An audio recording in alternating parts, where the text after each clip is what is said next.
Oke, tema sudah siap, Bang Satria sudah siap. Waktu akan dimulai ketika Bang Satria mulai berbicara. Silakan.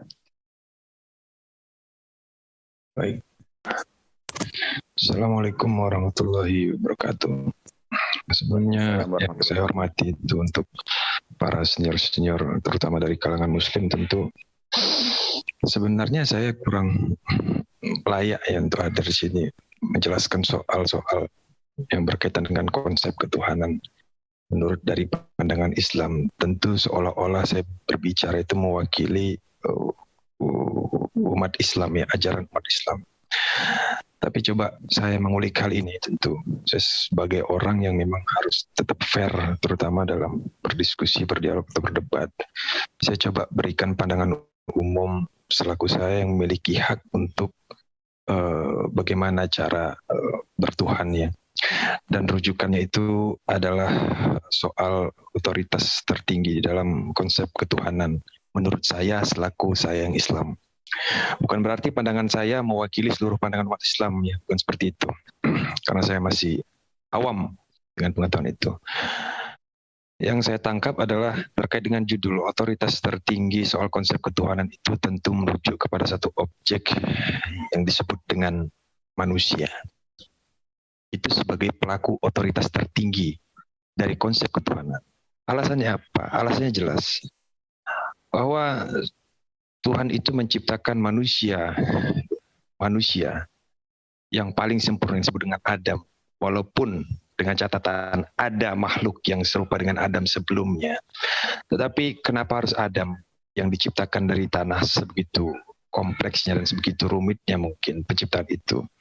Untuk menjadi khalifah yang artinya pemimpin, penguasa. Penguasa itu bukan berarti seolah-olah berkuasa terhadap seluruh aspek kedimensian ya, tentu bukan seperti itu. Tuhan itu memberikan satu firman.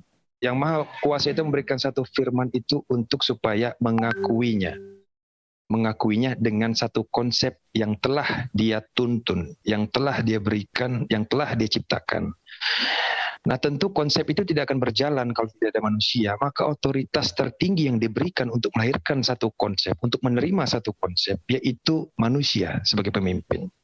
Ada 3 konsep sebenarnya, konsep soal bagaimana soal otoritas ini, soal konsep ketuhanan ini. Beberapa pandangan soal deisme, fatalisme, dan panteisme. Ketiga hal itu berbeda ya, rujukannya tentu berbeda. Nah, kalau saya memandang bahwa otoritas tertinggi akan tetap diberikan kepada manusia dengan satu label yang sudah ditetapkan juga oleh Yang Maha Kuasa, yaitu soal free will. Free will, bagaimana manusia membuat satu ketetapan dengan free will-nya, dengan kehendaknya yang pada akhirnya dia akan diminta pertanggungjawaban. Kan begitu. Tuhan itu bukan penguasa, jadi Tuhan itu bukan penguasa. Tetapi Tuhan itu kan Maha Kuasa. Kenapa harus disebut dengan Maha Kuasa? Dia yang menciptakan kekuasaan, maka tidak boleh diberikan label penguasa. Tetapi dia di atas penguasa, dia yang menciptakan kekuasaan, maka dia tidak pantas disandingkan dengan label penguasa. Nah, penguasa itu diberikan kepada manusia dengan sejarah yang sudah tercatat sudah pasti tercatat di dalam keterangan-keterangan di dalam Al-Quran bahwa manusia yang dijadikan khalifah, pemimpin, artinya ada kekuasaan, ada wilayah teritori di situ, ada kepemimpinan di situ, dan pasti ada pengikut, kan begitu. Nah, otoritas tertinggi kenapa harus diberikan kepada manusia? Ya tentu banyak sekali alasan-alasannya. Sebenarnya saya nanti akan mulai merujuk ya bahwa kalau saya membuat satu pandangan soal otoritas ini agak berbeda saya kira antara pandangan dari umat Muslim dan pandangan dari umat Kristen. Mungkin akan kita bedah setelah prolog ini. Tapi yang jelas catatannya adalah yang harus kita bawahi. Otoritas tertinggi terkait dengan konsep ketuhanan ini dilimpahkan kepada manusia. Karena memang sudah begitu ketetapan. Manusialah yang memang berhak untuk melahirkan satu konsep ketuhanan. Sehingga Nabi diutus dari kalangan manusia, bukan dari kalangan hewan. Dan manusia itu menjadi pemimpin terhadap seluruh materi-materi yang ada di multiverse, yang ada di jagat raya. Dia yang menjadi pemimpin dan dia yang jadi penguasanya. Nah, bukan ke arah Tuhan. Tuhan itu yang menciptakan kekuasaan justru, yang menciptakan penguasa, yang menjadi penunjuk penguasa. Maka tidak boleh penguasa itu diberi atau dilabelkan kepada Tuhan. Karena jelas value dan parameter tolak ukurnya jauh berbeda, jauh melampaui soal label-label yang disematkan. Ya, itu aja mungkin. Terima kasih. Oke, terima kasih kepada Bang Satria, sangat luar biasa. Perspektif yang berbeda, penguasa adalah manusia sebagai khilafah. Tuhan bukan penguasa, tapi yang menciptakan kekuasaan. Masya Allah, ini filsafat luar biasa. Dan ini menarik untuk kita elaborasi ya. Dan saya yakin di opening statement dari pihak Kristen, dari Pak Mario juga akan berjalan dengan baik dan luar biasa. Pak Mario sudah siap? Oke, siap. Oke, waktu Pak Mario 5 menit akan mulai berjalan ketika Bapak mulai berbicara. Silakan. Oke, baik. Terima kasih waktunya. Tadi saya mendengar opening statement-nya dari Pak Satria. Itu bagus sekali. Tapi satu hal yang saya mau klarifikasi terlebih dahulu, supaya kita sama di dalam dasarnya, dalam dasar kita berdiskusi ini. Saya rasa mungkin Bang Satria udah dikasih tahu bahwa kita akan membicarakan tentang otoritas yang tertinggi terkait dengan tema kita ini, otoritas yang tertinggi. Nah, lalu ada semacam mungkin dalam kurungnya, nggak tahu di WA ada ditulis atau itu atau enggak, yaitu kita mau bicara sebenarnya tentang konsep ketuhanan baik di dalam Islam maupun di dalam Kristen. Kalau kita membicarakan bahwa otoritas tertinggi yaitu di dalam konteks ciptaan di dalam dunia ini, ya saya setuju bahwa manusia adalah yang paling tinggi. Terlepas dari Anda menyebutkan itu adalah khilafah, menurut saya tidak. Begitu. Tapi kita sama-sama setuju bahwa otoritas tertinggi di dalam konteks ciptaan, ya itu manusia. Saya setuju. Tidak ada lagi yang diperdebatkan dari itu. Begitu. Nah, tapi yang serunya itu justru menurut saya, kita bukan lagi membahas otoritas tertinggi yaitu di dalam konteks ciptaan. Di otoritas tertinggi di dalam dunia, di dalam alam semesta ini, tentu itu pasti bukan manusia. Kita sedang membicarakan Tuhan gitu. Tema yang awal yang saya mau tadi beritahu justru malah realitas yang tertinggi dalam perspektif Islam dan manusia. Dalam perspektif Islam dan Kristen begitu. Realitas yang tertinggi. Ya maksudnya itu saya mau kita itu berbicara bahwa ini loh Tuhannya Islam dan ini Tuhannya Kristen begitu. Mari kita cek mana yang lebih rasional, masuk akal, dan apapun lah begitu. Itu kita yang mau kita diskusikan sebenarnya, bukan ciptaannya, manusianya yang sebagai otoritas tertinggi di dalam konteks ciptaan. Tidak, itu sebenarnya yang bukan mau saya bicarakan begitu, tapi justru Tuhannya yang sedang mau kita bicarakan gitu. Ya mungkin semoga Anda setuju, tapi nanti respon Anda saya mau lihat setelah pembicaraan saya ini. Oke, lalu saya mau bicara begini dulu, tentang dari, kalau kita membicarakan konsep ketuhanan masing-masing di dalam kekristenan, saya percaya itu begini, kita manusia itu bukan sebagai subjek. Waktu kita mau menyelidiki, mengetahui, mempelajari tentang Allah, kita bukan menjadikan Allah itu sebagai objek, dan kita adalah subjeknya, tidak. Kalau kita mempelajari bebatuan, kita bisa memperlakukan batu itu sebagai objek, kita adalah subjeknya. Batu di dalam posisi yang pasif, saya, manusia, berada di dalam posisi yang aktif. Sama ketika kita mempelajari tentang kucing dan binatang yang lainnya, itu kita berada di dalam posisi yang aktif, dan binatang berada dalam posisi yang pasif. Tapi kalau kita sedang mau mempelajari, mengetahui lebih banyak tentang Allah, maka kita mesti memposisikan diri bukan sebagai subjek, kebalikan. Allah adalah subjeknya, kita adalah objeknya. Di dalam kekristenan saya mempercayai itu. Begitu. Allah lah yang mencari manusia, Allah lah yang turun ke dalam dunia, Allah lah yang mewahyukan dirinya. Begitu. Di dalam sejarah ini, dia mewahyukan dirinya di dalam berbagai macam cara, terserah caranya dia. Begitu. Nah, jadi dari situ kita mengerti, dari situ saya mengerti bahwa kita ini hanya memahami dia sebatas yang dia wahyukan saja. Tidak bisa lebih dari itu. Apa yang sudah diwahyukan bagi kita Kita hanya mengerti sebatas itu saja, tidak bisa lebih, begitu. Kita berada di dalam posisi yang pasif, sama sekali tidak bisa di dalam posisi yang aktif, begitu. Karena dia adalah realitas yang tertinggi, otoritas yang tertinggi di dalam alam semesta ini. Menurut saya begitu. Nah, dari situ kita bisa mengerti, kita memposisikan diri kita sebagai ciptaan, bahwa dia itu adalah sang yang hanya bisa kita kenal sejauh mana yang kita dapat dari wahyu. Begitu. Mungkin sampai sini saja dalam pembukaan saya, tapi saya mau dengar respon Anda dulu. Saya takut nanti pembicaraan kita agak melenceng, mungkin malah membicarakan manusia sebagai otoritas yang tertinggi, seperti Anda bilang, tapi kalau saya bilang kita membicarakan Tuhan sebagai otoritas yang tertinggi di dalam konteks alam semesta ini. Oke, silakan. Terima kasih. Oke, terima kasih Pak Mario Cassandra, opening statement prolognya sangat luar biasa juga untuk pemahaman ya tentang bagaimana nanti diskusi ini berlangsung. Oke, saya akan ini dulu bahwa diskusi ini dilakukan di ESDN Studio ESDN Zoom, tempat diskusi yang sehat tanpa hujat, disiarkan secara live di channel resmi ESDN Studio Channel, si Nyom Channel, di Yayi Haidar Channel, di Ngaji Metal Channel, di Muslim Bersaudara 01 Channel, Farhan Farluk Channel.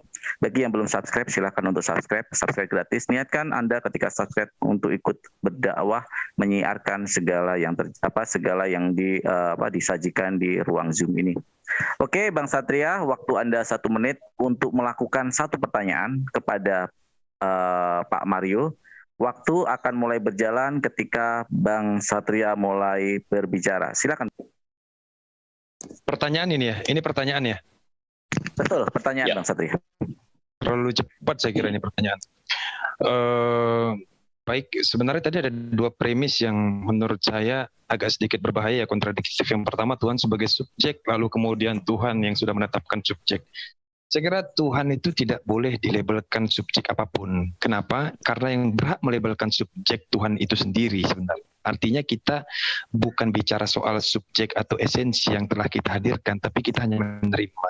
Maka tidak boleh label kekuasaan itu kita sematkan kepada Tuhan. Pertanyaan saya adalah, kalau memang begitu, saya pendapat soal, saya akan ikuti alur itu soal bahwa otoritas itu bukan bicara soal ciptaan aja. Lah sebenarnya kita sedang ngobrolin apa? Kita selaku yang diciptakan, tentu kita yang menerima konsep tersebut. Pertanyaan saya kepada Pak Cassandra, kalau memang keterangan Pak Cassandra itu seperti itu, saya mau bertanya, kalau tidak ada makhluk yang diciptakan oleh Tuhan, Tuhan hanya berdiri sendiri, konsep ketuhanan, soal otoritas ini ya, otoritas soal konsep ketuhanan bisa tidak ada, bisa tidak hadir konsep ketuhanan itu tanpa ada ciptaan. Itu aja. Oke, terima kasih pertanyaannya Bang Satria. Mencoba saya underline pertanyaannya bahwa tanpa ada manusia atau ciptaannya, bagaimana fungsi kekuasaan atau otoritas tertinggi itu berfungsi, sedangkan tanpa ada umat, mungkin Tuhan tidak bisa punya kekuasaan karena tidak ada umatnya. Itu mungkin bisa dijawab 5 menit waktu Pak Mario. Waktu akan mulai berjalan Pak Mario setelah Anda Oke, baik. Saya tidak bahas tentang yang itu dulu ya Pak, karena nanti akan itu. Yang maksudnya yang tadi pertanyaan Bapak, Allah itu subjek, mengapa dikatakan subjek? Itu harusnya ya nggak boleh itu dilabelin subjek. Saya nggak bicara itu dulu. Nanti kalau ada waktu saya baru bicara yang lain. Tadi yang Anda katakan adalah tentang pertanyaan yang kedua yang tadi Anda katakan, Allah itu bagaimana kalau sebagai tanpa ciptaannya begitu. Ya, menurut saya Allah itu harus independen. Jadi tanpa tergantung kepada ciptaannya, di dalam perspektif saya sebagai orang Kristen tentunya ya, Allah itu independen. Tanpa bergantung kepada ciptaan, dia tetap Allah.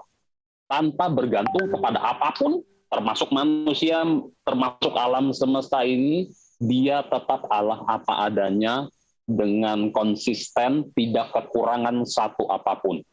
Begitu. Tanpa kurang satu apapun. Karena kalau dia mesti menciptakan ciptaannya, baru dikatakan Allah, baru ada yang menyembah dia, menurut saya gagal. Karena dia tidak independen. Ada yang kurang dari dia Allah. kalau dia harus sampai menciptakan ciptaannya itu. Ada yang kurang dari dia kalau dia sampai tidak menciptakan. Itu menurut saya itu bukan Allah yang independen. Itu adalah Allah yang dependen, bergantung. Menurut saya tidak. Sifat Allah haruslah sempurna, yaitu independen, tanpa bergantung sepenuhnya sedikit pun kepada ciptaan. Tidak boleh. Menurut saya tidak boleh ada begitu. Gitu. Tidak ada yang menyembah dia tetap Allah. Tidak ada ciptaannya sedikit pun, dia tetap Allah. Begitu. Jadi di dalam, menurut saya ya, itu menurut perspektif saya, bahwa Allah seperti itulah yang harus kita cari, Allah seperti itulah yang harus kita ketahui dengan sungguh-sungguh, mana yang betul-betul independen, yang betul-betul tidak bergantung kepada apapun. Gitu. Karena dia sudah ada sejak kekekalan, bukankah begitu? Dia tidak diciptakan oleh apapun, begitu. Tidak ada tidak ada penyebab, tidak ada sebab akibat di belakang dia. Dia bukan sebab dari sesuatu, dia memang adalah penyebab justru dari segala sesuatu. Dengan terminologi yang suka Anda bilang prima causa, begitu. Dia penyebab segala sesuatu, begitu. Lalu, ya itulah ide utama saya, itu adalah dia adalah Allah yang independen, dia tetap Allah tanpa ada harus ciptaannya, apapun itu. Oke, saya sudahi waktu saya. Terima kasih. Oke, terima kasih Pak Mario Cassandra atas jawabannya. Ya, mulai terjadi sedikit perbedaan di sini. Ya, ini memang tujuan diskusi. Perbedaan itu yang akan nanti dielaborasi. Sekarang waktu Pak Cassandra, Pak Mario untuk bertanya. Waktu Anda 1 menit. Waktu akan mulai berjalan, Pak Mario, ketika Anda mulai berbicara. Silakan. Oke, mungkin saya akan bertanya, apakah di dalam perspektif Islam, Allah itu harus independen atau tidak? Apakah Allah itu harus bergantung, berdiri sendiri tanpa ciptaannya atau tidak? Begitu. Silakan Bapak jelaskan sejelas-jelasnya, melebar juga tidak ada masalah, tentang konteks dari apakah Allah itu harus disebut independen atau independen, terserah Bapak. Oke, silakan, itu pertanyaan saya. Oke, terima kasih Pak Mario. Singkat, padat, dan jelas. Pertanyaannya, apakah Allah di dalam Islam itu independen atau tidak? Waktu 5 menit buat Bang Satria untuk menjabarkan jawabannya. Waktu akan mulai berjalan ketika Bang Satria mulai berbicara. Silakan, Bang. Ya, terima kasih pertanyaan. Pertanyaannya justru akan merujuk kepada seluruh jawaban. Merujuk kepada seluruh jawaban Pak Cassandra. Jawabannya sudah pasti sangat-sangat independen, dan bahkan saya berani klaim bahwa maha independen. Apa? Karena Tuhan itu tidak bergantung oleh apapun. Yang kedua, untuk menambah satu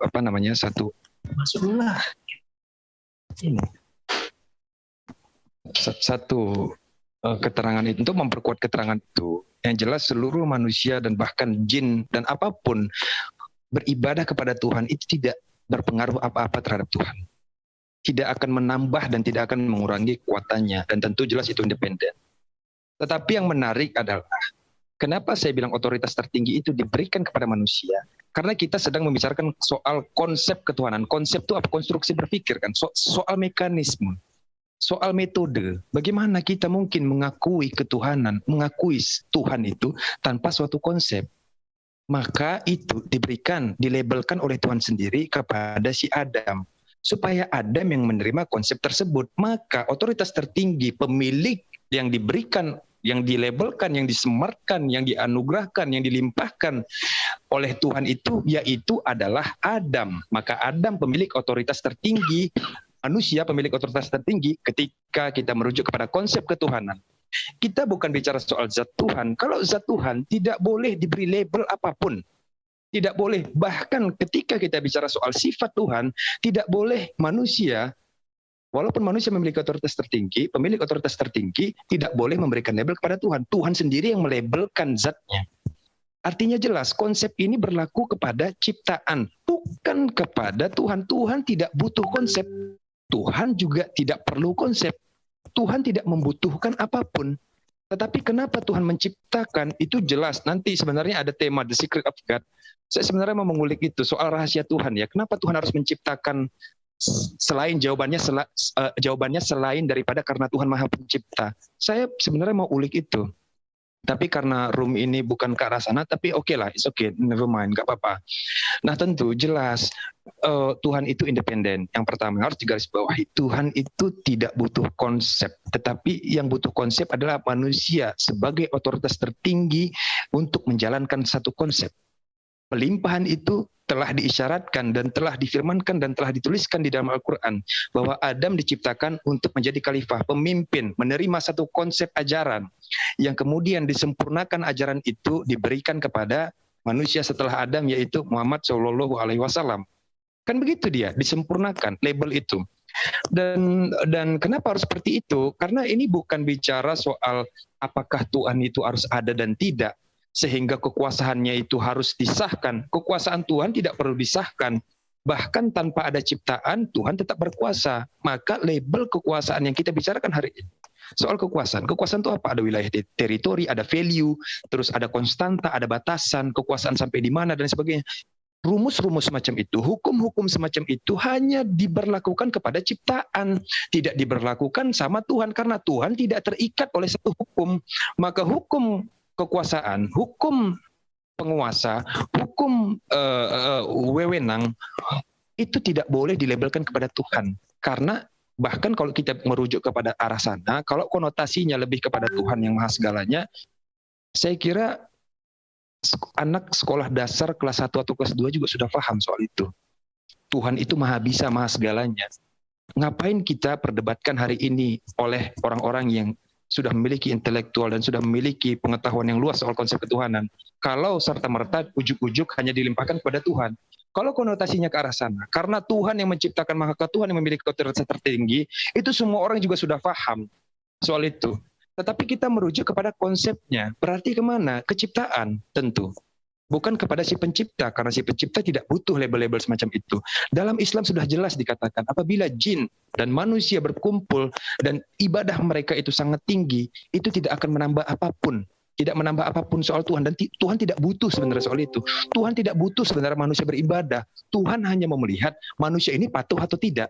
Kan begitu aja. Tingkat kepatuhannya diukur daripada perintah-perintahnya. Itu untuk mengukur tingkat kepatuhan manusia.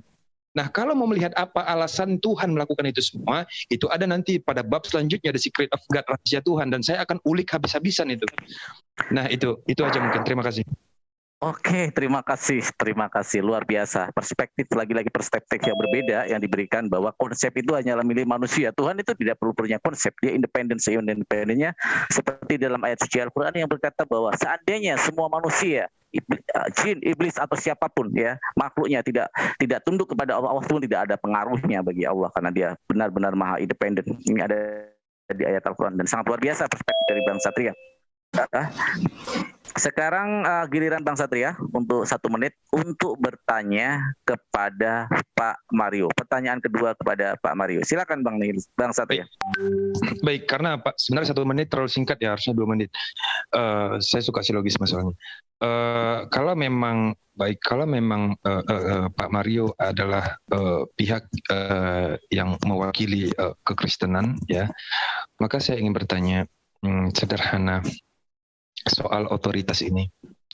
Menurut Pak Mario, selain daripada manusia diciptakan sesuai dengan rupa Bapa, kenapa Tuhan itu menjadi dan memilih objeknya yaitu manusia ya untuk menjadi manifestasi Tuhan supaya menerangkan soal konsep ketuhanan ini?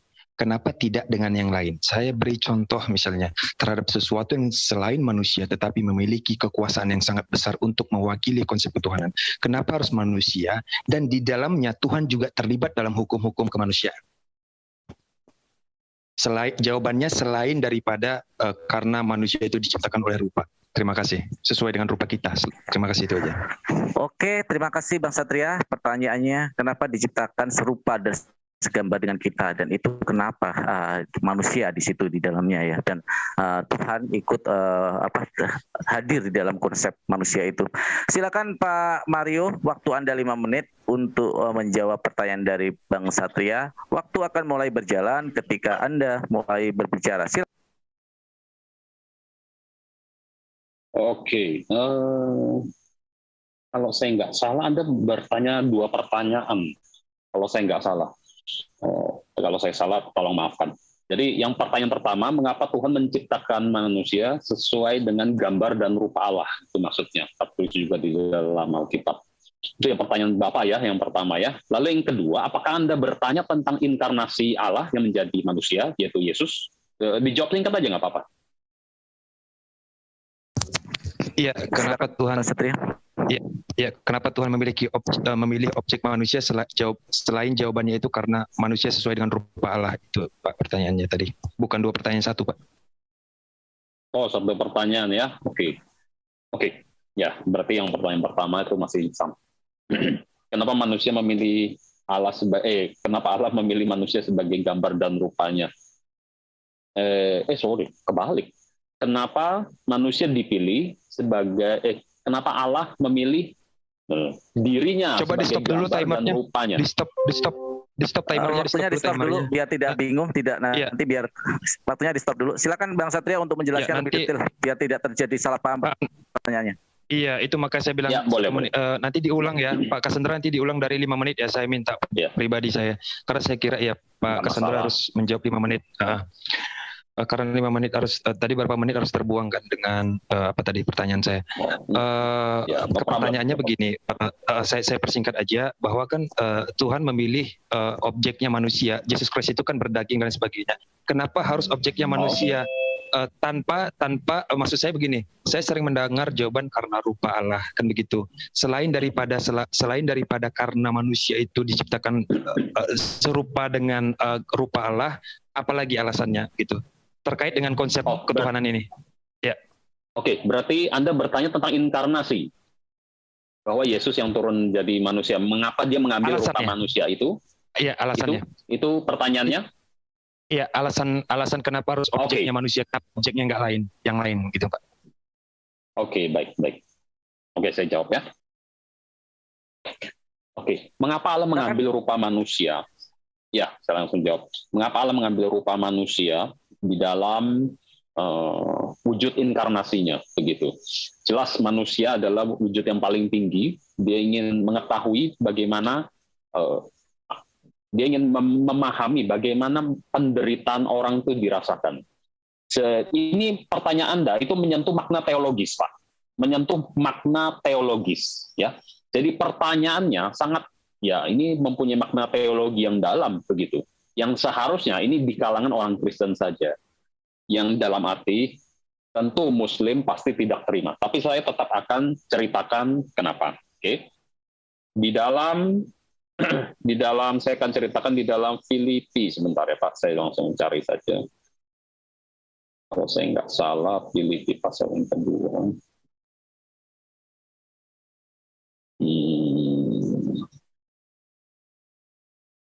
Ada ayat yang mengatakan bahwa dia, ayat yang ke-6, Filipi pasal 2 yang ke-6.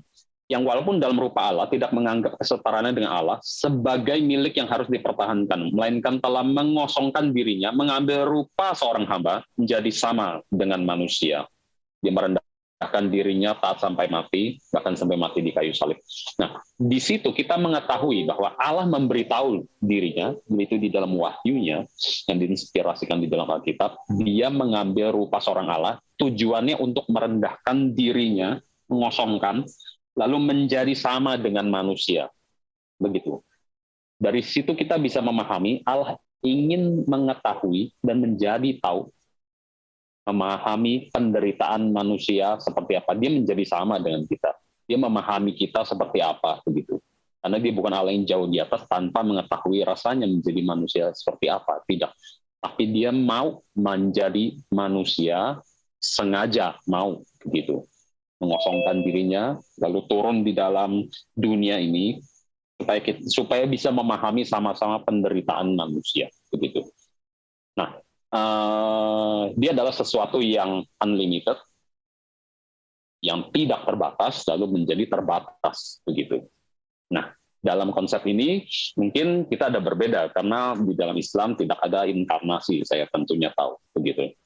Nah, saya sudahi sampai di sini karena saya mau tahu sebenarnya TikTok. Sebenarnya kalau TikTok lebih enak, saya bisa langsung tahu respon Anda. Jadi saya sudahi sampai sini. Jadi pernyataan saya rangkum sekali lagi, Allah mau turun menjadi seorang hamba, gitu, menjadi seorang manusia, memahami penderitaan manusia seperti apa, dan taat kepada Bapa sampai mati di kayu salib.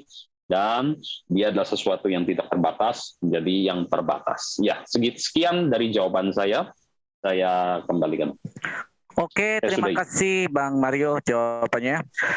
Kayaknya memang dua-duanya ini tipikal TikTok sebenarnya ini. Jadi lebih panjang untuk berdiskusi dan mengelaborasi.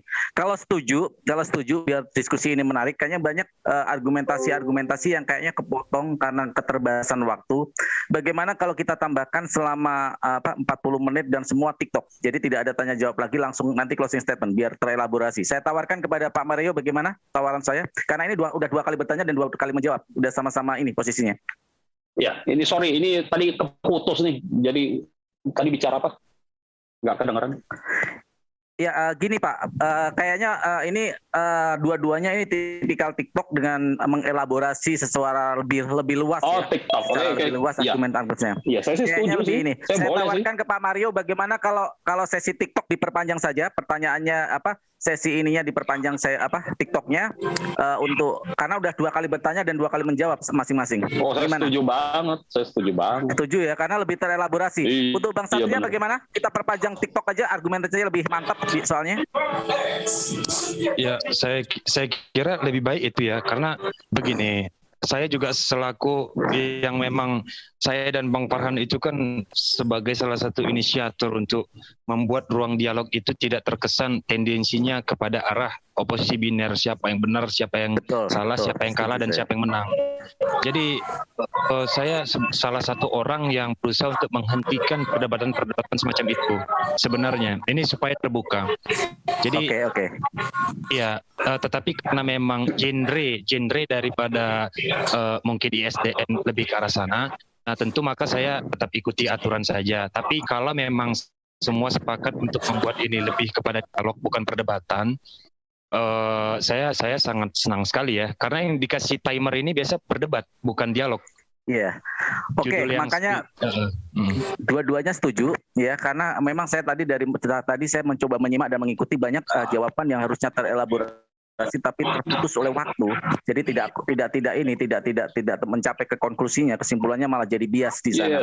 Oke, waktunya 40 menit, silakan, akan saya bebaskan. Jadi jadi saya yakin karena tipikalnya saya yakin sangat akademis, jadi saling memberi waktu, berbagi waktu, nanti akan ada kata silakan. Jadi silakan baru lawan diskusinya untuk menanggapi. Saya yakin dua-duanya sudah paham. Oke, saya mulai sekarang pertama karena tadi Pak Mario, sekarang dimulai dari Bang Satria untuk memberikan paparan. Nanti setelah selesai ke Pak Mario. Silakan Bang Satria. Oke, silakan Bang. Ya, nggak apa-apa Pak. 40 menit ini dibagi untuk kita berdua. Oh ya, sudah pasti.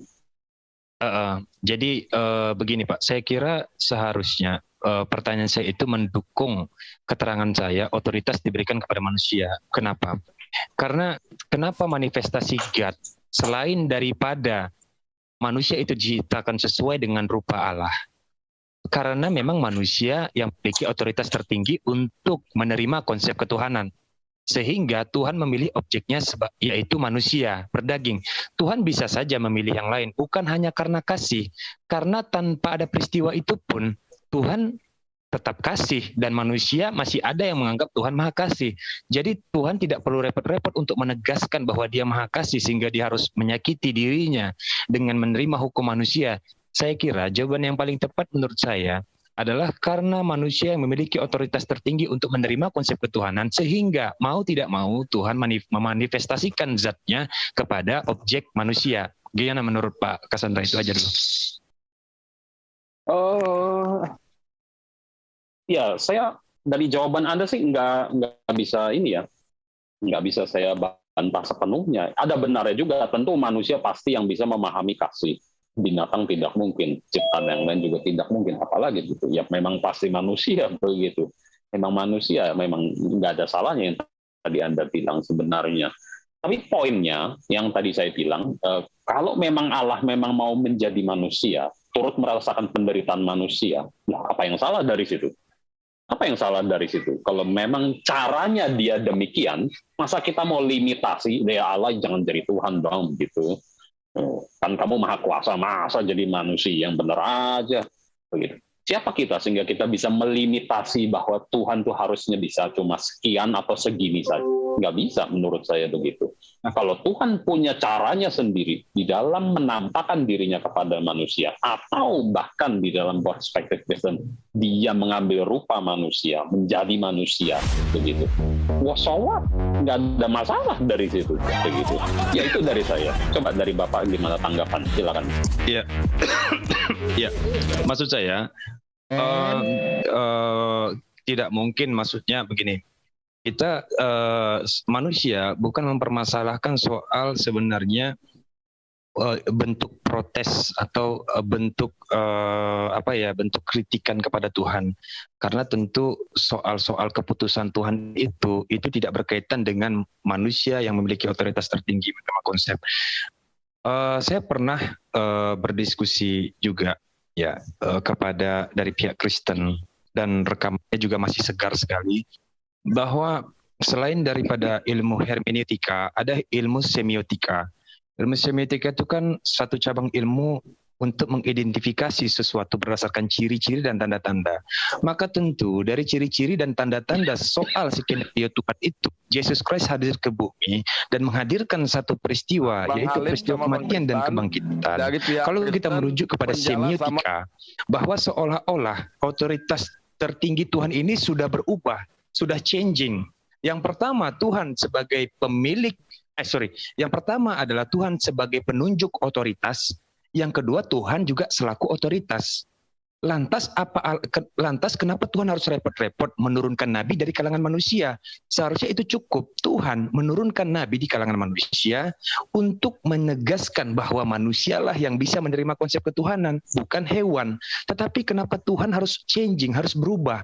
Dia adalah zat yang menciptakan otoritas, lalu dia juga pelaku otoritas. Itu kan agak sedikit, menurut saya harus menjadi sorotan dan fokus menurut saya. Oke, ya, saya dapat maksud Anda, saya dapat poin Anda.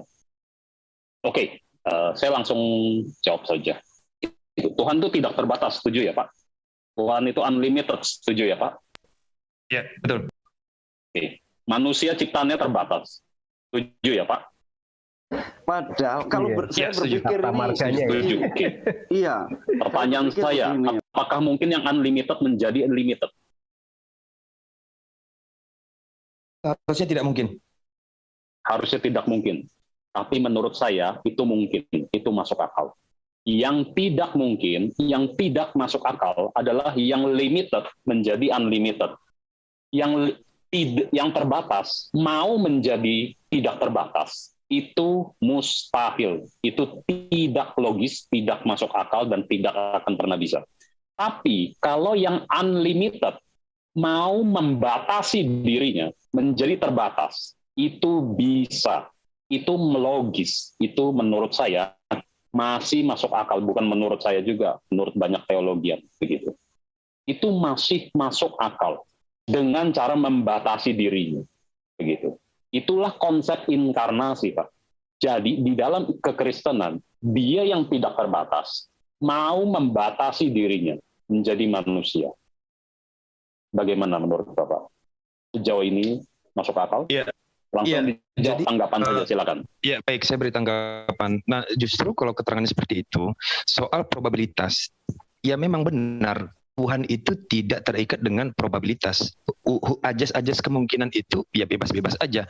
Tetapi dalam hal ini kita harus ketahui, misalnya dari seluruh agama ya, selain dari justru keterangan Bapak itu akan bertentangan dengan keterangan esensi dari ajaran konsep ketuhanan di seluruh agama. Kenapa? Karena seluruh agama sepakat bahwa Tuhan itu konsisten. Ini terdengar dan terlihat inkonsistensi. Seperti Tuhan itu dualisme. Saya pernah dihadapkan dengan pertanyaan, kenapa Tuhan itu kalau bisa segalanya, kenapa dia tidak bisa mati? Kenapa dia tidak bisa mati? Lah karena Tuhan konsisten, bukan tidak bisa, bisa, tapi dia akan konsisten dengan seluruh keterangannya yang dia tahu manusia itu limited untuk menerima satu informasi. Maka Tuhan harus menjaga konsistennya karena dia yang menciptakan manusia, dia tahu bahwa manusia itu nalarnya ada keterbatasan di situ. Nah, kenapa dalam hal ini Tuhan sepertinya bercanda-canda ya. Satu sisi dia konsisten, satu sisi dia inkonsistensi. Seolah-olah skenario itu suka-suka dia aja. Padahal sebenarnya kalau esensial ke Tuhan, Tuhan itu kan harus terlihat mulia ya. Mulia, salah satu kemuliaan supaya manusia bisa bekerja konsep ketuhanannya adalah melihat bahwa Tuhan itu konsisten. Tuhan tidak dualisme. Walaupun Tuhan bisa. Nah, kalau memang Tuhan bisa segalanya, sama seperti saya katakan, saya kasih analogi, saya itu Tuhan Pak Cassandra. Lalu Pak Cassandra bertanya kepada saya, kalau memang nihilis itu seorang Tuhan atau Tuhan, maka coba buktikan kepada saya. Lalu saya jawab, karena saya adalah Tuhan, kalau saya menunjukkan kekuasaan saya, Pak Cassandra akan binasa, maka saya tidak akan menunjukkan itu. Loh, seolah-olah saya memberikan konsep ketuhanan kepada Pak Cassandra suka-suka aja. Di mana sisi kemuliaannya di situ? Sedangkan kita tahu Tuhan itu salah satu sifatnya adalah mulia. Itu maksud saya, Pak Cassandra. Terima kasih, Pak.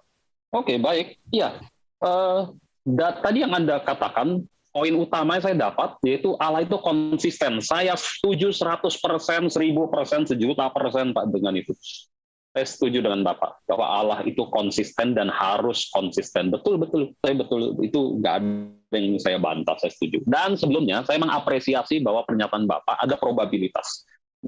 Bahwa yang unlimited menjadi limited. Terima kasih Anda sudah mau mengaku itu sebelumnya. Ada kemungkinan itu. Lalu saya mau bertanya, Pak. Apakah Anda memaksudkan Allah di dalam kekristenan itu tidak konsisten? Begitu. Apakah Anda mau berkata bahwa sebenarnya Yesus itu nggak konsisten loh kalau sebagai Allah? Masa Allah tapi Tuhan? Satu sisi Allah itu tidak tercipta, tapi ya Yesus sendiri dilahirkan, berarti ada permulaannya, begitu. Apakah Anda bermaksud mau berkata demikian?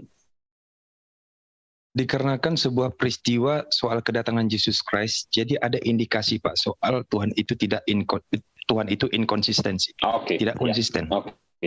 Oke. Ya, menurut saya bukan tidak konsisten. Sekali lagi. Tadi saya ada sebutkan di tengah-tengah, bukan di tengah, di awal, agak awal.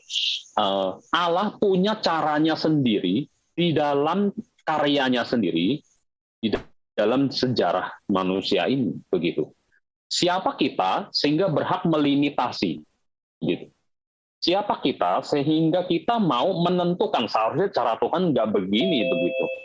Kalau cara Tuhan masih di dalam masuk akal dan logika kita, itu wajar, benar.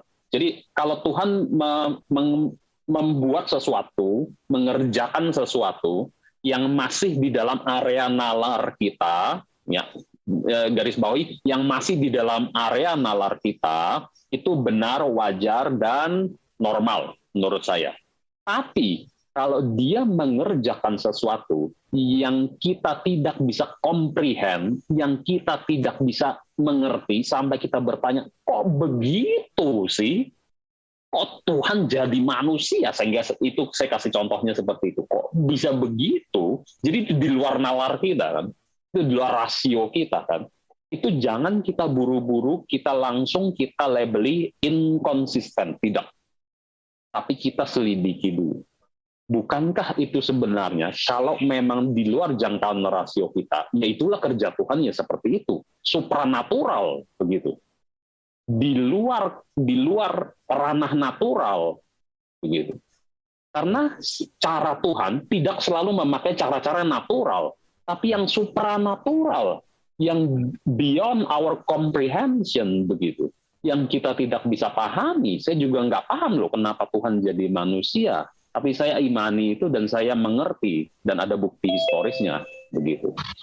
Nah, jadi poin saya adalah itu cara Tuhan begitu, Pak. Bukan tidak konsisten. Itu cara Tuhan yang memang di luar nalar kita, bukan pakai cara yang natural, supranatural. Oke, sekian dari saya. Silakan Bapak tanggapi. Baik, Pak. Justru begini, Pak. Ketika kehadiran Yesus Christ ke bumi, Kenapa saya akan kasih alasan? Tidak serta-merta saya hanya merujuk karena seolah-olah Tuhan itu bisa jadi daging. Tidak seperti itu. Banyak sekali aspek yang dilibatkan di dalam. Kalau Tuhan menjadi limit, ya, lalu kemudian dia menjadi unlimited, maka Tuhan telah beyond of duty, ya. Maksudnya satu sisi dia manusia, satu sisi dia juga menunjukkan kekuasaan yang di luar daripada kemanusiaan. Nah, dalam hal ini seolah-olah kan Tuhan itu menunjukkan juga satu sisi kegagalannya. Jadi begini, saya juga belum memilih frasa yang tepat, ya. Tapi saya kira begini, Pak. Kalau memang Tuhan, satu sisi Tuhan sudah tahu, dan satu sisi Tuhan itu memiliki entitas unlimited. Tetapi satu sisi peristiwa itu menggabungkan antara unlimited dan limited. Tidak bisa digabungkan antara limited dan unlimited. Itu dua otoritas yang terpisah. Dua hal yang terpisah. Ketika limited menjadi unlimited, gugur limitednya. Ketika unlimited menjadi limited, gugur unlimitednya. Artinya saya kira dalam hal ini, itu yang saya sebut dengan inkonsistensi. Lalu kemudian ada jawaban dari Pak Cassandra. Siapa kita berhak mengintervensi skenario itu? Siapa kita? Tuhan itu maha bisa, maha segalanya. Tetapi yang harus kita catat, Tuhan itu sejak awal sudah menciptakan satu hukum yang limited. Lalu kemudian dia terlibat menghadirkan sosok unlimitednya. Itu sangat-sangat tidak fair walaupun Tuhan masuk kepada dimensi limited. Tetapi ada kejanggalan di situ. Seperti ada ketidakadilan. Kenapa Tuhan, dia sudah tahu bahwa dia memiliki kekuasaan power tertinggi, lalu dia hadir kepada dimensi manusia. Menegaskan dia berdaging, dia bertulang, dia juga memiliki mata, penglihatan, keterbatasan, bisa dilukai. Tetapi satu sisi dia Tuhan juga. Jadi sejak awal, dia sudah menciptakan limited. Dan sejak awal dia juga sudah unlimited. Lalu dia masuk kepada wilayah limited. Dan dia menegaskan di wilayah limited bahwa ini saya yang unlimited. Nah, di situ saya bilang inkonsistensi, Pak. Jadi kalau dalam keterangan Islam, jelas di situ ditegaskan bahwa Tuhan tidak menyerupai apapun. Dia jelas menegaskan bahwa kalian tidak akan bisa mendeteksi soal wujud saya, ya. Tidak akan bisa mendeteksi soal bentuk saya. Kalian tidak bisa mendeteksi soal maksud dan tujuan saya. Karena malaikat sendiri pernah bertanya, ngapain kau ciptakan manusia? Sungguhnya manusia itu melakukan kerusakan di muka bumi, bertumpah darah. Lalu dijawab oleh Tuhan, aku mengetahui apa yang tidak kalian ketahui. Kan begitu tuh jawabannya. Nah, di situ kalau dirunut peristiwa itu dengan menggunakan nalar manusia yang memang dianugerahkan oleh Tuhan, tentu kita tahu Tuhan harus konsisten ternyata. Saya mencari tahu juga dari kalangan Buddha. Oh iya, Buddha itu nggak pernah memanifestasikan dirinya sebagai manusia yang kupingnya besar. Begitu. Lalu kemudian dia mengeluarkan tapak Buddha yang sangat besar. Nggak seperti itu. Dari Hindu juga tidak pernah mungkin ya seolah-olah Wisnu itu menjadi menjadi manusia lalu hidup di situ dan mati di situ begini-begini. Saya melihat sepertinya semua agama seharusnya Tuhannya konsisten, Pak. Bukan inkonsistensi. Kalau dia mensatu padukan antara limited dan unlimited, justru bukannya itu akan membingungkan yang limited. Ya. Gitu, Pak. Oke, baik. Ya, bagus sekali Pak pertanyaannya. Luar biasa. Jawabannya begini. Saya tidak mengatakan Yesus itu adalah pribadi yang mencampurkan limited dan unlimited. Tidak. Saya tidak mengatakan begitu. Itu bukan limited bergabung dengan unlimited. Tadi saya mengatakan dengan sangat-sangat jelas. Dia yang tak terbatas membatasi dirinya menjadi limited. Oke, garis bawahi kata membatasi. Dia membatasi sehingga dia tidak menjadi unlimited di dalam rupa manusia. Begitu. Itulah penjelasannya mengapa dia juga ada kelemahan-kelemahan manusia ketika berada di dalam dunia. Dia bisa capek, dia bisa lelah, sama dia sedih, begitu. Dia perlu tidur pastinya, lahir dan sebagainya. Tapi di satu sisi Alkitab juga mencatat dia melakukan perbuatan-perbuatan ilahi. Begitu. Itu dua hal yang kita tidak boleh. Itu dua mata koin yang tidak terpisah, tercatat di dalam Alkitab. Oke, saya nggak menonjolkan sisi ilahinya, lalu melupakan sisi kemanusiaannya. Tidak. Tapi saya menonjolkan kedua sisinya. Ada sisi kemanusiaan dan sisi ilahinya. Mungkin Bapak sering dengar bahwa ada yang bilang duinatur. Ya, itulah duinatur begitu. Dia membatasi dirinya. Kuncinya di situ. Sehingga dia lahir di dalam rupa manusia, taat kepada Bapak sampai di dalam kematiannya itu. Begitu. Saya setuju dengan Bapak, unlimited tidak mungkin menjadi bercampur di dalam limited. Saya setuju begitu. Memang nggak mungkin itu. Saya setuju 100% campur unlimited dengan unlimited itu nggak logis, Pak. Setuju 100%. Maka dari itu Allah yang unlimited membatasi dirinya menjadi limited. Saya kasih satu ilustrasi sedikit. Ilustrasi ini bukan ilustrasi yang sempurna. Sekali lagi, ini bukan ilustrasi yang sempurna, tapi ilustrasi ini membantu kita memahami Yesus inkarnasi. Dicatat ya, tidak sempurna, tetapi membantu Anda memahami inkarnasi Yesus. Anggap saja saya ini kaya luar biasa ya Pak. Kaya luar biasa, 7 turunan, 8 belokan, 9 tanjakan, duit saya tuh nggak habis-habis Pak. Gitu. Duit saya nggak habis-habis, nggak tahu lah itu ada nomor serinya atau nggak, pokoknya intinya duit saya nggak ada habis-habisnya begitu. Lalu saya, kaya yang luar biasa ini, saya tiba-tiba suatu hari punya pemikiran gila gitu. Ya, pemikiran gila atau pemikiran ekstrim terserah. Saya mau menjadi merasakan yang namanya hidup miskin gitu.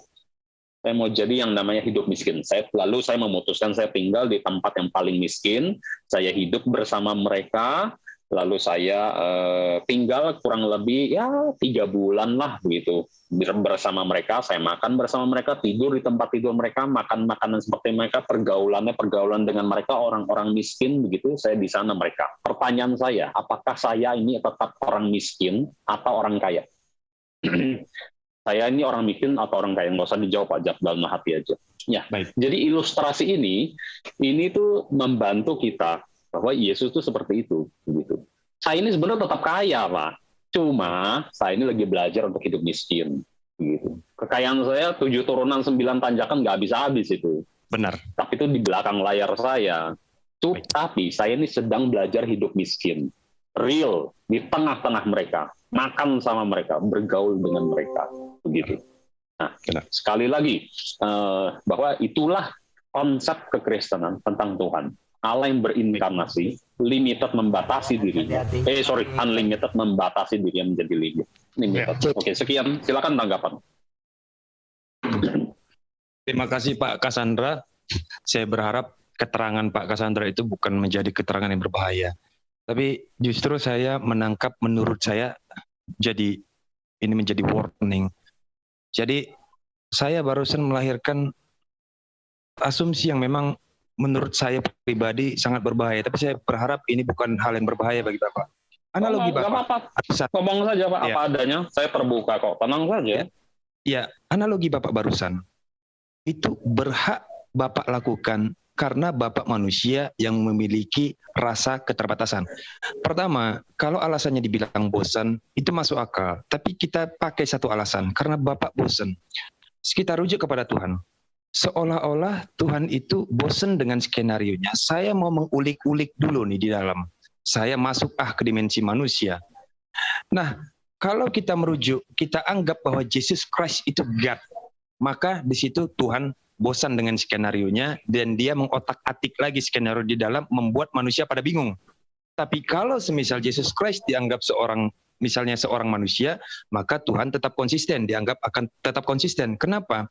Karena analogi yang Bapak serangkan itu saya tangkap, saya simak betul-betul. Analogi Bapak itu berhak Bapak lakukan kalau memang peristiwa itu, semisal kita anggap aja itu satu fakta kemungkinan ya. Saya pun yang melakukan itu, maka saya akan menjawab bahwa saya bosan dengan situasi dan kondisi yang monoton. Nah, Tuhan sejak awal sudah mengetahui skenarionya dari awal dan hingga akhir. Kan begitu. Nah, lalu kemudian di tengah perjalanan, Tuhan hadir di kalangan manusia. Dia sudah menciptakan skenario sejak awal. Contoh, Adam. Datangan Adam itu sudah cukup sepertinya mewakili bahwa skenario untuk memegang, untuk melahirkan satu konsep ketuhanan dilimpahkan kepada manusia, yaitu Adam manusia pertama. Kan begitu ya. Sampai akhir, di tengah perjalanan Tuhan masuk nimbrung. Tuhan di situ, nimbrung Tuhan di situ. Kalau dianggap Tuhan nimbrung, seolah-olah juga Tuhan sepertinya sedang menikmati skenario-nya juga. Padahal Tuhan tidak butuh kenikmatan. Nah, Tuhan kenapa harus repot-repot masuk kepada dimensi yang telah Dia ciptakan? Kalau memang rujukannya karena suka-suka saja, kita seolah-olah pada akhirnya kita malah mampu mendeteksi sifat Tuhan. Seolah-olah Tuhan ini maunya apa sih sebenarnya? Kan gitu. Tuhan ini maunya apa? Bukankah cukup Adam itu diturunkan ke bumi, lalu Adam beranak pinak sampai hari akhir, itu sudah cukup. Dan cukup juga diturunkan nabi-nabi sebagai manusia yang memiliki kekuatan penuh dari Tuhan, ya, mempunyai mukjizat, mempunyai kemampuan yang luar biasa. Saya kira itu juga cukup. Tapi Tuhan ikut terlibat di dalam, seolah-olah Tuhan itu merasa bahwa wah ternyata nikmat juga nih jadi manusia. Maksudnya enak juga nih, maksudnya nih dalam dimensi kemanusiaan masuk tuh ke situ. Nah, manusia menangkap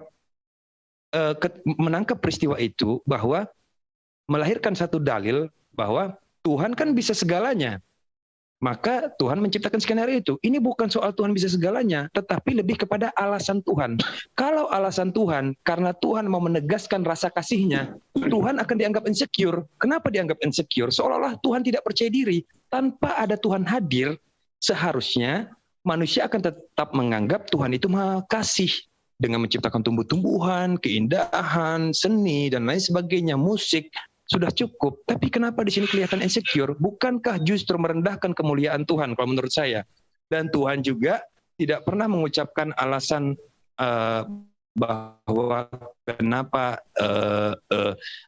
Tuhan itu harus memanifestasikan menjadi manusia. Saya kira kalau yang ditangkap ini kan soal-soal juru selamat dan soal ini, itu kan esensi dari tubuh kemanusiaannya, esensi dari tubuh kemanusiaannya. Tetapi esensi dari maksudnya kita nggak dapat nih Pak. Saya juga nggak dapat esensi dari maksudnya, kita nggak dapat. Karena sejak awal jawaban itu udah dikunci dengan mari ciptakan manusia sesuai dengan rupa Allah, kan gitu. Kalau memang dengan rupa itu aja bisa berbahaya menurut saya. Apakah rupa itu berkaitan dengan bentuk dan berkaitan dengan instrumen yang ada dalam bentuk tersebut, sistem yang ada dalam bentuk tersebut? Apakah rupa itu hanya bentuk yang terlihat aja sehingga ada rupa kan begitu ya, abstrak di sifatnya Pak, rupa itu, atau berkaitan dengan seluruhnya? Kalau berkaitan dengan seluruhnya, benar bahwa berarti Tuhan juga punya sifat bosan, sifat bercanda, sifat yang saya kira tapi yang jelas menurut saya Tuhan tidak seperti itu, karena Tuhan tidak akan mau melibatkan nilainya untuk masuk kepada value ciptaan. Dia akan tetap bertahan dengan value-nya. Dia tidak mau terukur. Kalau dia sudah terukur, maka dia bukan Tuhan. Ketika manusia menganggap Tuhan bisa segalanya, sebenarnya itu bentuk ukuran. Tapi ketika Tuhan tidak bisa, Tuhan itu tidak bisa dibuat satu value, maka itu baru Tuhan. Ketika kita bisa membuat satu value kepada Tuhan, maka sebenarnya itu bukan Tuhan. Kalau menurut saya, karena Tuhan tidak bisa diukur. Tidak ada parameter Tuhan, menurut saya. Itu Pak. Gimana Pak, kalau menurut Pak? Iya. Oke. Saya tanggapi dulu mengenai tanggapan Anda terhadap ilustrasi saya tadi. Tadi itu pemikiran Anda yang terlalu liar. Interpretasi Anda, tafsiran Anda terhadap ilustrasi saya, itu terlalu liar sekali. Tadi saya di awal ada memberitahu kan Pak. Mungkin Anda nggak menyimak. Saya akan memberikan ilustrasi, tapi tidak sempurna. Kalau Anda mempertanyakan motivasi Allah yang turun menjadi dunia, yang turun ke dalam dunia ini karena alasan, aduh bosan saya mau tinggalin surga, aduh di sini nggak ada apa-apa, siapa tahu di dunia lebih enak begitu, jalan-jalan jadi manusia, enak juga begitu di dunia manusia. Enggak Pak, itu konyol banget Pak. Nggak ada yang seperti itu begitu. Jadi saya memberikan ilustrasi. Poin saya tadi saya katakan kira-kira seperti itulah rasanya, bukan rasanya seperti itu kira-kira.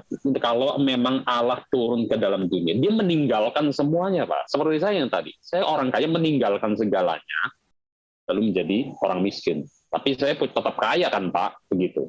Jadi itu saya mau menekankan dui naturnya. Jadi tanda kutip ya, natur kayak saya, tapi saya juga jadi miskin begitu. Gitu. Itu poin utama saya di situ. Allah itu ya Yesus itu yang turun ke dalam dunia, membatasi dirinya. Tapi dia tidak, karena dia membatasi dirinya, dia tetap Allah sebenarnya. Cuma dia membatasi dirinya sampai menjadi manusia begitu. Itu poin kesamaannya di situ. Jadi kalau Anda mengatakan itu aduh bosan mau ke dunia, itu terlalu liar sekali tafsirannya, interpretasi Anda terlalu liar. Bukan liar, okay, Pak. Bukan liar karena Bapak yang memberikan analogi tadi ketika Bapak seorang yang kaya raya, yang memang sang rich guy, artinya Bapak masuk kepada kelompok dan golongan-golongan orang miskin, berikut juga dengan aktivitasnya, apakah Bapak orang miskin? Ya tentu kan kita harus merujuk kepada alasan Bapak melakukan itu. Akan lebih tepat indikasinya karena Bapak ingin tahu gimana rasanya menjadi orang miskin, atau Bapak sudah bosan menjadi orang kaya. Alasan-alasan itu kan tidak serta-merta karena cuma-cuma. Maka saya rujuk, kalau logika Bapak, analogi Bapak seperti itu, maka saya akan menganggap bahwa Tuhan juga seperti itu, gitu loh Pak. Karena Bapak yang menciptakan analoginya. Berarti analoginya gimana Pak? Iya, saya tidak mengatakan ini ilustrasi yang sempurna. Oke, sehingga tercipta interpretasi demikian, begitu. Makanya kalau saya memberikan satu ilustrasi, analogi, saya pasti ngomong begitu di depan. Jadi supaya orang nggak salah paham. Jadi jangan sampai diinterpretasikan, ya saya itu bosan, ya berarti Allah juga bosan dong, makanya turun ke dalam dunia. Enggak demikian Pak. Poin analogi itu poin kesamaan Pak. Jadi poin kesamaan saya apa? Itu Allah yang inkarnasi turun, punya dua natur manusia begitu. Oke, jadi saya kembali ke topik. Ya, kembali ke topik. Ada yang koreksi. Ya, ada yang koreksi. Oke. Terima kasih untuk yang mengingatkan itu. Oke, kembali lagi Pak. Kalau begitu, menurut Bapak kesimpulan dari Bapak, siapa judulnya kan siapa pemilik otoritas tertinggi dari konsep ketuhanan? Nah, kalau konklusi dari saya pribadi adalah yang pemilik dari otoritas, yang memiliki otoritas tertinggi dari konsep ketuhanan, bukan konsep penciptaan, tapi konsep ketuhanan. Ketuhanan ya, bukan konsep Tuhan. Siapa memiliki otoritas tertinggi dari Tuhan? Ya jelas Tuhan itu sendiri. Tapi siapa yang memiliki otoritas tertinggi? Ya, yang merujuk kepada konsep ketuhanan, bukan Tuhan tentu, tapi orang yang bertuhan. Karena konsep itu dilabelkan kepada orang yang memang memiliki satu metode atau satu konsep ajaran ya, supaya Tuhan itu diakui oleh kalangan ciptaan itu sendiri. Konsep itu berlakunya kepada ciptaan. Itu aja dulu mungkin Pak, kalau konklusi dari saya.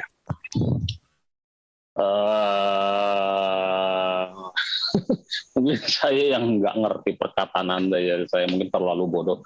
Begitu. Jadi begini Pak, sebenarnya sejak awal saya buat tema ini, sebenarnya sederhana kok.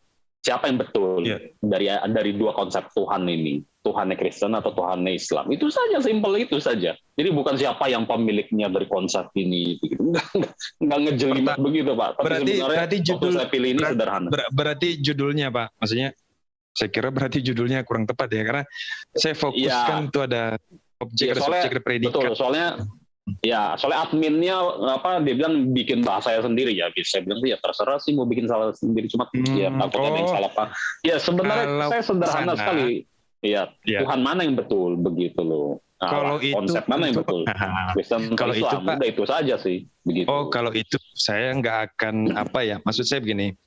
Saya tetap akan menjaga batasan etis. Ketika itu diucapkan, maka saya adalah seorang pelaku apa ya Pak ya? Saya kira ya mendiskreditkan kelompok tertentu. Saya nggak mau begitu, karena karena bagi saya kalau bicara soal konsep ketuhanan yang mana yang benar, mungkin oke, nggak ada masalah. Tapi kalau Tuhan mana yang benar, saya kira saya harus hati-hati dan saya harus berpikir matang-matang dulu untuk terlibat dalam diskusi itu. Tapi kalau konsep ketuhanan yang benar, konsep ketuhanan yang benar, siapa yang dituhankan dan bagaimana cara menuhankan Tuhan, saya tertarik. Saya bisa tertarik ke arah sana, gitu Pak. Tapi kalau Tuhan mana yang benar, itu terlalu berbahaya menurut saya. Terlalu berbahaya. Enggak juga sih Pak, ya, tapi tergantung bahasanya aja kan. Anda orangnya akademis, nggak mungkin caci maki, hina dina begitu kan. Saya juga saya nggak ada caci maki hina. Iya, Sebenarnya nggak ada masalah sih Pak. Mau setajam apapun diskusi kita, temanya segamblang itu. Asal nggak ada yang hina dina, caci maki, mah no problem Pak begitu. Argumen Anda apa, argumen saya apa, no problem sih sebenarnya begitu. Oke, kalau merujuk ke arah sana, baik. Saya kira begini. Hal yang paling mendasar kalau soal konsep ketuhanan ini kita buat mungkin ya, selain daripada pendekatan historis, tapi kita coba uji penalaran mungkin untuk mencari tahu sebenarnya konsep yang mana yang benar, untuk merujuk nanti ujung-ujungnya Tuhan yang mana yang benar, kan gitu. Dan ketika sudah tahu Tuhan yang mana yang benar, saya kira nggak perlu diucapkan juga, karena akan mendiskreditkan gitu ya orang yang sudah bertuhan. Tapi ya, konsepnya nih mau kita ulik. Ya saya agak kurang berani Pak mengucapkan itu karena berbahaya. Ya saya kurang berani. Jadi kalau gitu, konsep, gini aja deh Pak. Kalau gitu gini aja. Saya tanya sesuatu yang lebih sederhana. Bapak kan dulunya Bapak mualaf kan ya, tapi sebelumnya non Muslim. Apapun lah itu terserah, Anda mau bilang nihilisme, ateisme terserah. Kenapa Anda memilih Islam? Iya, Pak. Kenapa Anda mempercayai Allah di dalam Islam? Ya itu saja. Coba diceritakan dulu. Tapi jangan panjang-panjang, Pak. Ini waktu tinggal 7,5 menit. Sederhana jawabannya, Pak. Karena konsep ketuhanan di dalam Islam yang menurut saya dapat diterima oleh nalar. Sederhana, Pak. Itu jawaban saya. Oke. Baik. Terima kasih jawaban singkatnya. Kalau gitu saya punya satu pertanyaan kritis gitu. Saya punya satu pertanyaan kritis ini, tolong dijawab ya Pak. Tapi kalau ya pokoknya jawab aja lah sebisa Anda begitu. Allah itu maha kasih, setuju ya Pak? Iya. Maha kasih, maha penyayang, apapun lah itu sinonim. Maha cinta, maha kasih, maha penyayang itu sinonim lah ya. Saya nggak perlu diperdebatkan perbedaannya. Pokoknya itu sinonim. Allah, Anda pasti percaya Allah Subhanahu Wa Taala itu satu. Betul-betul satu. Benar. Pure satu, tunggal, monoteistik, begitu. Saya nggak salah ya? Iya, benar. Oke. Kalau memang Allah itu satu, sejak kekekalan, sebelum ada ciptaan, dia hanya satu. Lalu bagaimana mungkin dia disebut maha kasih? Sedangkan kasih itu harus ada objek, Pak. Kasih itu harus ada objek kepada siapa dia mengasihi. Begitu. Pada siapa dia mengasihi, barulah itu disebut kasih. Saya harus kasih pacar saya kasih istri saya, anak saya, baru saya disebut kasih. Tapi kalau dia sejak kekekalan adalah satu, pure monoteistik tunggal, lalu bagaimana mungkin bisa dikatakan dia itu adalah maha kasih? Kepada siapa dia mengasihi kalau belum ada ciptaannya? Oke, silakan, terima kasih. Ya, baik, saya jawab Pak dengan cara singkat dan mudah-mudahan senior tidak marah-marah di sini nanti. Di belakang aja marah-marah ke saya. Enggak ada yang marah-marah. Kalau menurut saya, label Maha Kasih itu disyaratkan Tuhan itu pada saat ada ciptaan. Sebelum ada ciptaan, tidak boleh ada yang memberikan label Tuhan. Dan tidak ada identifikasi bahasa, gelaran, label, istilah, frasa, diksi, apapun diberikan kepada Tuhan. Karena kenapa? Alasannya apa? Alasannya adalah Tuhan itu menurunkan satu ketetapan soal konsep ini, ada fasenya. Dari mulai zaman Nabi Adam sampai kepada Nabi Muhammad SAW itu, kenapa harus ada proses? Dan kalau di dalam Islam itu, kenapa sifat yang wajib diketahui hanya 99? Seolah-olah Tuhan memiliki keterbatasan. Jawaban yang paling mendasar adalah karena itu semua hanya untuk dijadikan jembatan supaya manusia bisa berkomunikasi dan mengenal Tuhannya. Mengenal itu bukan berarti mengetahui secara utuh. Kalau manusia sudah mengetahui secara utuh, tentu manusia sudah mengetahui juga seluruhnya sifat Tuhan. Nah, label Maha Kasih itu hadir ketika manusia berkomunikasi dan ketika manusia atau ciptaan itu sudah hadir, maka berhak dia diberi label Maha Kasih. Sebelum ada manusia dan ciptaan, tentu bukan Maha Kasih labelnya, tidak seperti itu juga. Tuhan memiliki label apapun yang berdasarkan dari zatnya sendiri. Dia berhak disebut dengan apapun dan yang menyebut itu dirinya sendiri. Kalau semisal ada nih Pak ya, identitas lain dan ada kata lain yang kita pilih Dan kata itu tidak berlaku di dalam kamus manapun. Misalnya ya, ada satu dimensi yang tidak terlibat dengan hukum kemanusiaan dan komunikasinya juga bukan komunikasi yang seperti kita sepakati bersama. Akan ada bahasa-bahasa yang aneh dan akan ada istilah-istilah yang aneh, maka itu akan hadir sifat Tuhan di situ. Mungkin bukan sifat lagi namanya, ada sesuatu yang berbeda yang diucapkan yang boleh diberikan label itu kepada Tuhan. Artinya Tuhan dalam dimensi apapun itu dia berhak memberikan keterangan tentang zatnya. Nah, karena kita sebagai manusia dan kita berkomunikasi, maka Tuhan menurunkan istilah-istilah soal ketuhanan untuk supaya sekedar menjadi jembatan satu komunikasi. Kalau mau melibatkan seluruh aspek, tak akan terdeteksi dan tak akan terpecahkan sifat Tuhan yang secara utuh. Kan begitu. Bukan berarti dia menjadi tidak kasih. Kasih itu kan, kata itu kan kita pakai untuk manusia, supaya manusia bisa mengidentifikasi mana sih yang kasih dan yang enggak, kan gitu ya. Nah, jadi menurut saya bahwa Tuhan tetap independen, dan itu didukung dengan keterangan Quran tadi bahwa pertama Tuhan tidak menyerupai apapun. Yang kedua juga Tuhan mengetahui apa yang tidak diketahui oleh manusia. Yang ketiga juga Tuhan menurunkan firman itu ada fase-fasenya, termasuk Yesus Kristus itu kan ada fasenya, dia tidak ujuk-ujuk hadir semenjak penciptaan bumi diciptakan pertama kali. Terus selain daripada fase juga Tuhan itu memberikan keterbatasan, Tuhan itu membuat satu komunikasi yang intinya saja ya, yang intinya saja. Kan kalau mau dijabarkan seutuhnya Pak, mau berapa halaman ini, mau ditulis kitab suci ini, mau berapa tebalnya nih mengidentifikasi soal Tuhan. Dan kalau dalam Al-Quran sendiri, apabila pohon-pohon itu, ranting-ranting itu dikumpulkan, dan ranting itu menjadi penanya, lalu kemudian lautan, kalau saya nggak salah ingat ya, saya soalnya agak-agak lupa itu saya baca itu keterangan itu 2 bulan yang lalu. Kalau saja ranting-ranting itu dikumpulkan sebagai penanya dan air lautan itu dijadikan tintanya, maka itu juga tidak akan mampu menjelaskan kekuasaan Tuhan. Tidak akan mampu. Artinya apa? Kalian hanya diberikan keterangan untuk supaya kalian bisa berkomunikasi soal konsep ketuhanan ini. Bukan berarti kalian mengetahui secara utuh. Dan dalam Islam sendiri dijelaskan, jangan kaji zatku. Zat itu apa? Melibatkan keutuhan Tuhan. Tidak akan ada manusia yang mampu mengetahui keutuhan Tuhan. Itu aja, Pak. Oke, baik. Terima kasih, Pak. Tadi saya garis bawahi kalimat Anda yang pertama saja itu. Yang penting. Tadi kan pertanyaan saya, Allah itu kasih. Tadi kan pertanyaan apakah Allah itu kasih sebelum ciptaannya ada, karena itu perlu objek. Tadi Anda dengan jelas mengatakan Allah Subhanahu wa Ta'ala lebih tepatnya itu tidak maha kasih sampai ciptaannya belum ada. Tadi saya garis bawahi kalimat itu. Karena kalau ada, begitu ciptaannya ada, barulah dia disebut maha kasih, barulah dia bisa memberikan rasa kasihnya. Pak, itu adalah dependent. Itu adalah dependent. Allah itu dependent, tergantung, berkebergantungan, ada rasa bergantung kepada ciptaannya. Sedangkan di statement Anda yang di awal-awal, tadi Anda bilang Allah itu harus independen. Tapi kalau Bapak bilang dia perlu ciptaannya sebagai wujud kasihnya, itu namanya dependent, bukan independent. Oke? Ya, saya cuma mau memberikan ya ini saja. Ini cuma kritisi saya sepakat, saja. Pak.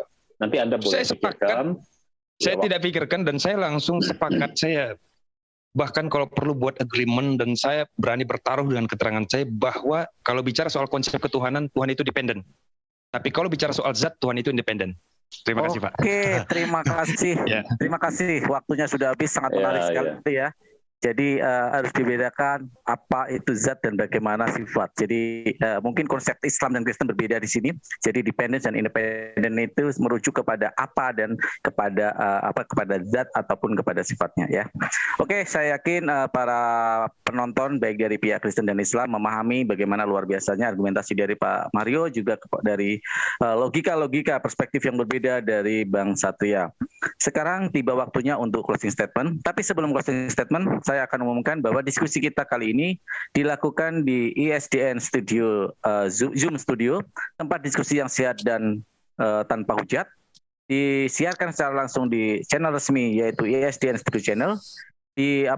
Juga di-relay di channel-channel Farhan Farluk Channel, Nyom Nyom Channel, Yayi Haidar Aqua Channel, Recording in Nazi progress. Metal Channel, Muslim Bersaudara Recording Channel, stopped. Sahabat TV Channel, dan Al Hidayah Channel mungkin ya, live ya. Terima kasih kepada para Ivan Villa semua. Tiba waktunya Ya, kita untuk melakukan closing statement. Ya, Bang Satria? Saya mau tanya, pembahasan kita itu bab selanjutnya itu kapan ya, Bang Farhan? Saya kira hari ini. Habis ini. Kita akan nanti membuat Pak Mario acara. masuk ya?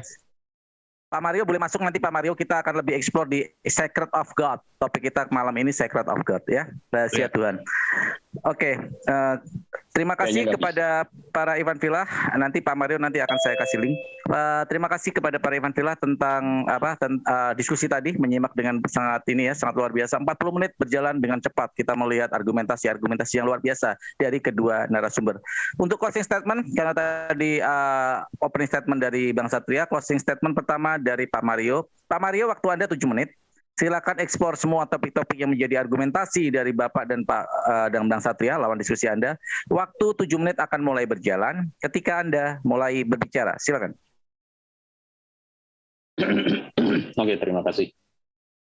Ya, sebelumnya terima kasih semuanya. Terima kasih kepada ISDN dan juga Bang Farhan moderator, dan terutama pada lawan diskusi saya. Menarik diskusi dengan Anda begitu. Nah, mau debat atau diskusi no problem lah. Pokoknya ya, menarik diskusi dengan Bapak Satria, siapapun namanya.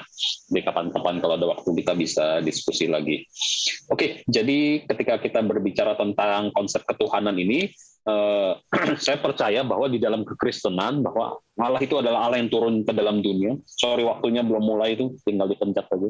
Jadi Allah itu adalah Allah yang turun ke dalam dunia, dan dia memang mengambil rupa seorang manusia. Itu bukan bentuk ketidaklogisan, sama sekali tidak menantang logika. Mbak Dita, yang waktunya tidak terbatas. Waktunya lupa belum dipencet, Mbak Dita.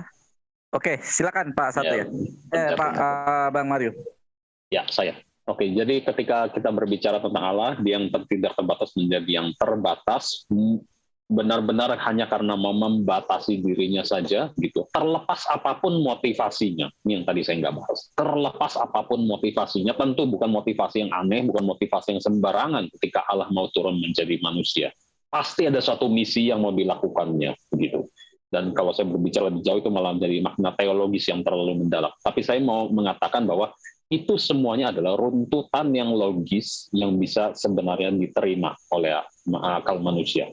Kita tidak pernah mengerti dengan seutuhnya, itu yang saya mau garis bawahi juga.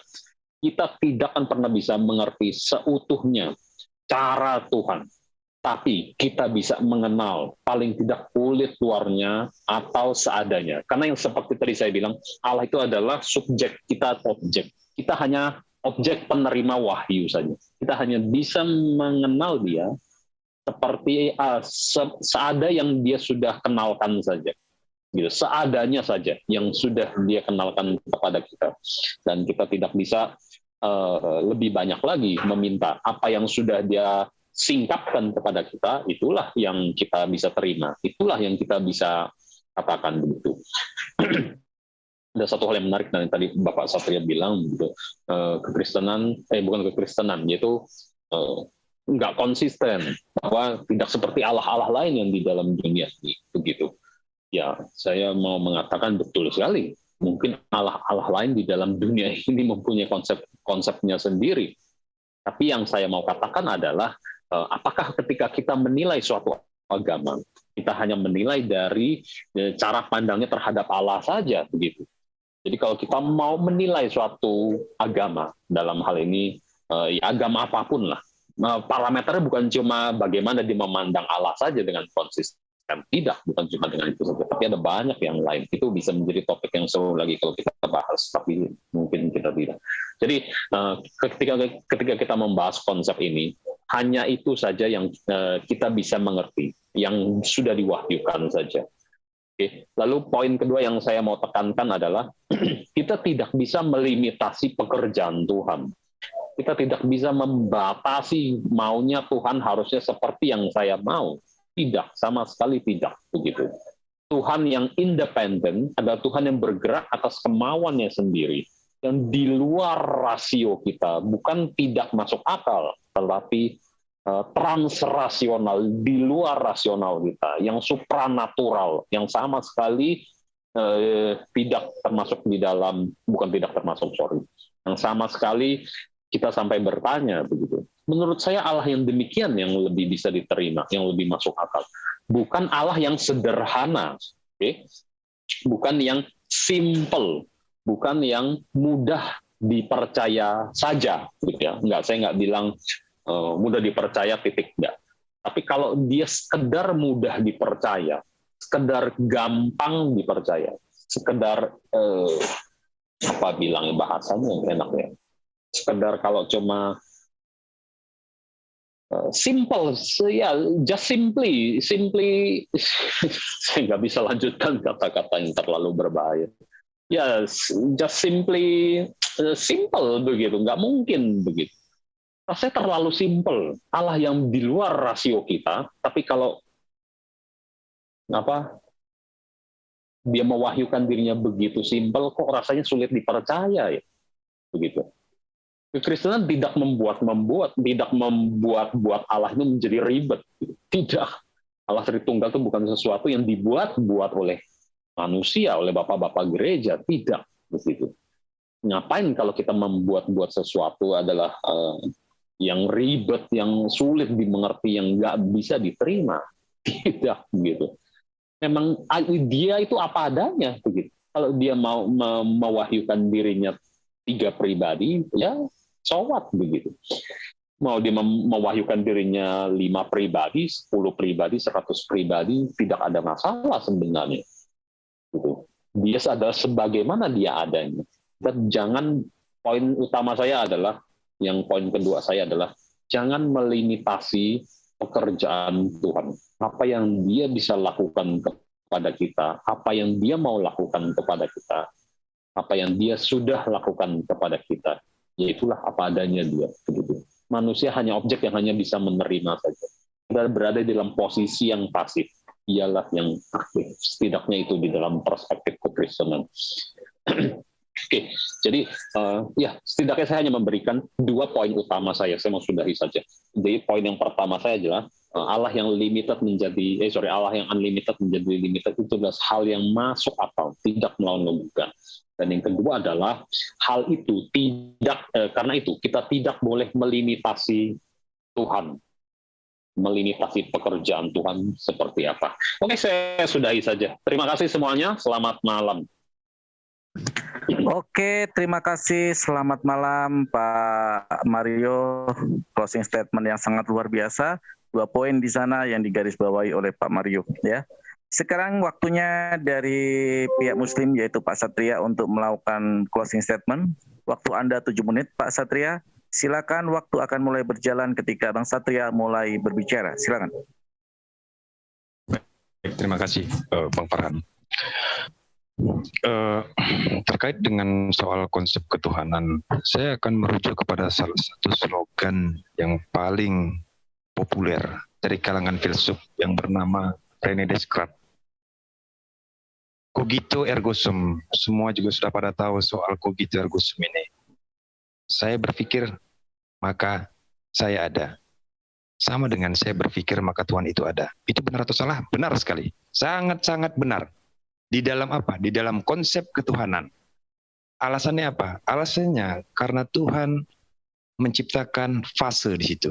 Ada runutan cerita, ada peristiwa di situ.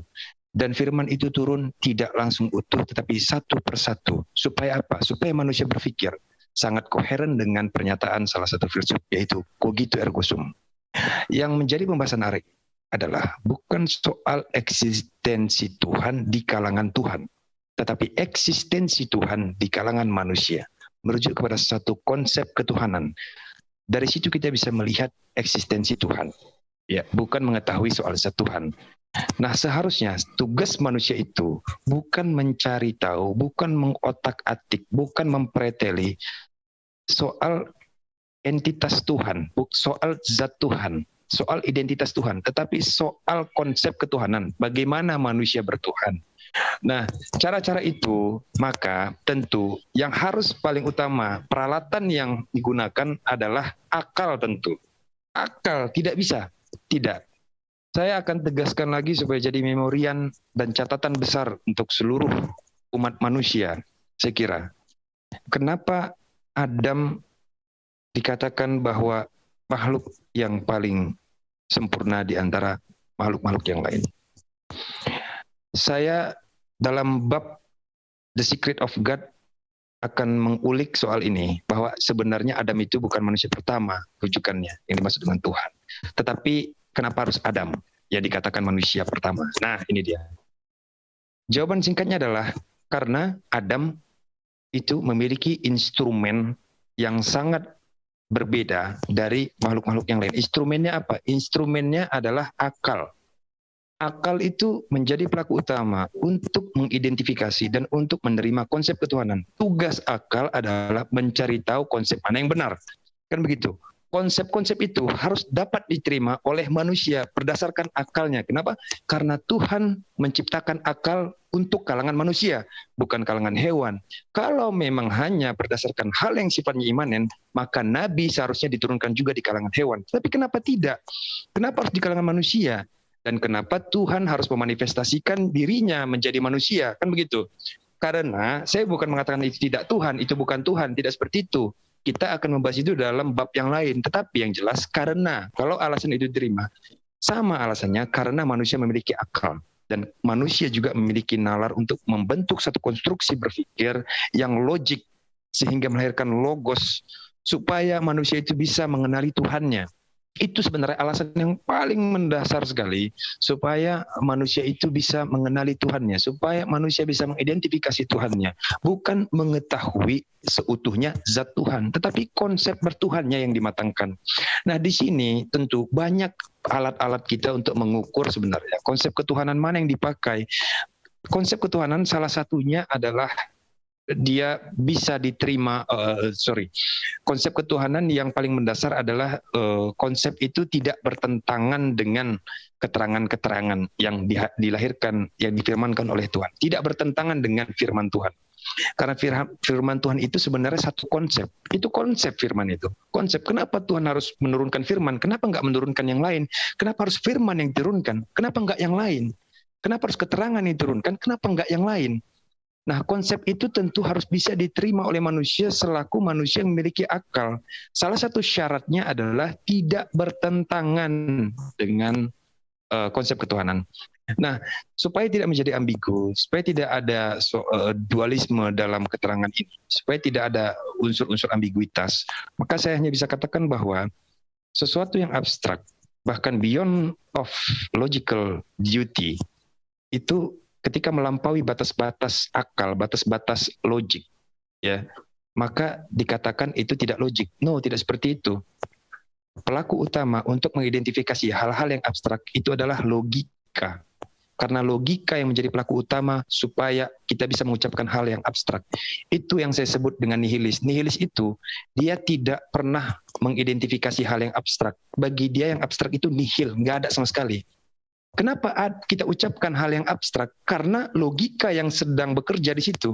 Logika membuat satu parameter. Mau dia abstrak, mau dia konkret, mau dia samar-samar atau gaib mungkin, tetap logika yang menjadi pelaku utama. Bukan berarti itu tidak logik. Karena dia logik, maka yang abstrak itu ada. Masih koheren dengan pernyataan salah satu filsuf itu, yaitu cogito ergo sum. Artinya, semua hal itu, semua keterangan-keterangan itu dikumpulkan sebenarnya dalam rangka untuk mencari tahu apakah konsep itu benar atau tidak. Apakah keterangan itu tertolak atau bisa diterima. Konsep itu tidak serta-merta hadir tanpa ada runutan ceritanya. Tuhan Maha Tahu, Tuhan menurutkan satu cerita, tetapi cerita itu harus koheren, harus linear. Cerita itu harus berkaitan antara satu dengan yang lain. Kalau kita merujuk kepada konsep ketuhanan, misalnya ke Islam, menurut saya kalau konsep dalam keislaman, runutan cerita dari Adam, semua keterangan-keterangan itu sampai kepada Nabi terakhir Muhammad SAW, di situ tentu akan terlihat menurut saya bahwa konsep itu masih linear semuanya.